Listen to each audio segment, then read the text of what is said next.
অনেকে এখানে বলে এটা হারাম কিনা, এটা খাওয়া যাবে কিনা। মুসলমানই তো তৈরি করছে, হ্যাঁ আসে না কিনে আনে মানুষের দিতাছে।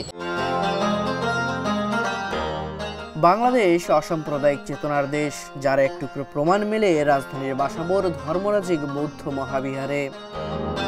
মুসলিম সম্প্রদায়ের সবচেয়ে পবিত্র মাস মাহে রমজানে এই ধর্মের মানুষেরা ব্যস্ত থাকেন সৃষ্টিকর্তার নৈকট্য লাভে। মাঝরাতে সেহরি, এরপর পুরো দিন ভর না খেয়ে সৃষ্টিকর্তার নিকট অনুগত্য রেখে সন্ধ্যায় সারেন ইফতার। আর এই ইফতারে বিত্তবানরা নানান খাবারের ডালা সাজালেও নিম্নবিত্ত মানুষ তা পারেন না। তবে তাদের মুখে কিছুটা হাসি ফোটাতে এগিয়ে এসেছেন ভিন্ন ধর্মাবলম্বী মানুষেরা, যারা নজির গড়েছেন অসাম্প্রদায়িকতার। রমজানের এক বিকেলে ধর্মরাজিক বৌদ্ধ মহাবিহারে গিয়ে দেখা যায় ইফতারের আয়োজন। প্রথমবার কেউ দেখলে অবাক হবে। মূলত এমন আয়োজন তারা করছেন বিগত 13 বছর ধরে।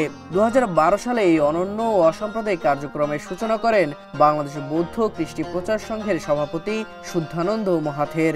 2020 সালে তিনি মারা গেলেও ইফতারের আয়োজন অব্যাহত রেখেছেন তার উত্তরসূরিরা। বিকেল হলেই রাজধানীর বৌদ্ধ মহাবিহারের মূল ফটক দিয়ে ভেতরে জড়ো হন বিভিন্ন শ্রেণী পেশার মানুষ, যাদের বেশিরভাগই নিম্ন আয়ের।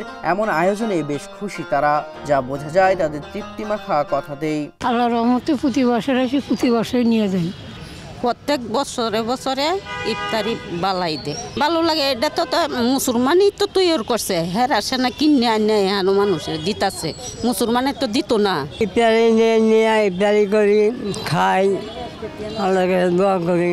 আজকে 6-7 বছরের উপর হয় আমি এখান থেকে নিই, বুঝছেন। সুবিধা মতনই দেয়, কোনো ঝগড়াঝাটি হয় না, কোনো কেলেঙ্কারি হয় না। আমরা তো প্রতি বছরই আমরা পাই, এখান থেকে পাই। আগে তো চাল ডাল দিছে, আগে আর অনেক কিছুই দিছে, যে এই মালিকটা ছিল সেই মালিককে দিছে, কিন্তু এখন তো বর্তমানে ইফতারটাই দেয়, ইফতারের আয়োজন করে। এটা সবাই আমরা পাইয়া খুব খুশি। এদিকে এমন আয়োজন গুছিয়ে করতে ইফতার নিতে আসা প্রত্যেককে দেওয়া হয় টোকেন হাতে একে একে এগিয়ে আসেন তারা, নিয়ে যান তাদের জন্য আনা সম্প্রীতিময় এমন ভালোবাসা। ধর্মরাজিক বৌদ্ধ মহাবিহারের আবাসিক প্রধান নিভৃতি ভিক্ষু এমন আয়োজন নিয়ে জানান, শান্তি, ধর্ম সম্প্রীতি এটা বজায় রাখার জন্য আসলে আমরা কাজটা করতেছি। এখানে এখন প্রথমে 130 জনের মতো হয়, এরপর আস্তে আস্তে বাড়তে থাকে 150, 200, 250 মতো হয়। বেশিরভাগ ইসলাম ধর্মরে আছে, 2-1 হিন্দু এখানে যারা লোকাল দোকানের মধ্যে কাজ করে, তারও 2-1 আসে এখানে। একদম নিম্ন শ্রেণীর লোকজন যেগুলো আছে, যারা বাসা বাড়িতে কাজ করে, রাস্তার মধ্যে ভিক্ষা করে, ওনারাই বেশি আসে। ওনারা প্রতি বছরে আসে, যা দেখতেছি। অনেকে এখানে বলে এটা হারাম কিনা, এটা খাওয়া যাবে কিনা। এটা তো না খাওয়ার কোনো প্রশ্নই ওঠে না, যেহেতু আমরা ইসলামের ধর্মের একজন লোককে ওইখানের কাছ থেকে নিয়ে আসছি, এটা কোনো বিষয় না। অন্যদিকে এমন আয়োজনে যারা সামনে ও পেছন থেকে সহায়তার দুয়ার খুলেছেন, সেই মানুষগুলো জানান এমন আয়োজন অসাম্প্রদায়িকতার প্রতিফলন ঘটাচ্ছে।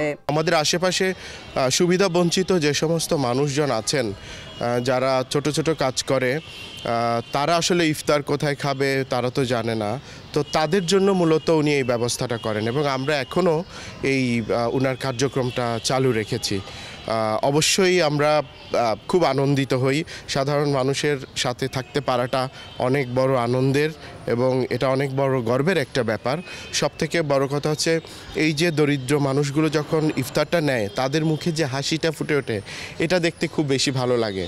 অসাম্প্রদায়িকতা এবং সাম্প্রদায়িক সম্প্রীতির কথা বলেন, আন্তধর্মীয় সংহতির কথা বলেন, আমার মনে হয় এই কার্যক্রম তারই প্রতিফলন ঘটাচ্ছে। কেরানীগঞ্জের রুহিতপুরে গ্রিনভিল সিটিতে প্লট বিক্রি হচ্ছে কাঠাপ্রতি 1 লাখ টাকা ছাড়ে 8 লাখ টাকায়, আর এককালীন মূল্য পরিশোধে মাত্র 7 লাখ টাকায়। ধর্মীয় ভেদাভেদ ভুলে ইফতারের উপহার গ্রহণ করেন মুসলমান সহ অন্য ধর্মের মানুষও। এখানে প্রতিদিন 150 জন মানুষের জন্য ইফতারের আয়োজন করা হয়।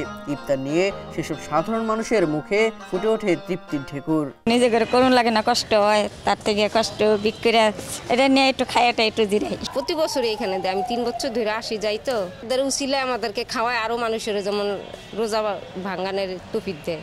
এখানে ভিতরে খেজুর, তারপর পেঁয়াজু, বেগুনি, আলুর চপ, মুড়ি, একজনে খায় আর থাকে, ওই পরিমাণ দেয়, 2 জন খাওয়া যায়। এমন বন্ধন শুধু এই মাসেই নয়, অসাম্প্রদায়িকতার বন্ধন থাকুক চিরকাল। বাংলাদেশ হোক পৃথিবীর বুকে নানান ধর্ম, নানান মত, জাতপাতের সহাবস্থানে এক শান্তির আশ্রয়, এমনটাই প্রত্যাশা সকলের। দেবরায় দীপ্ত, দা নিউজ।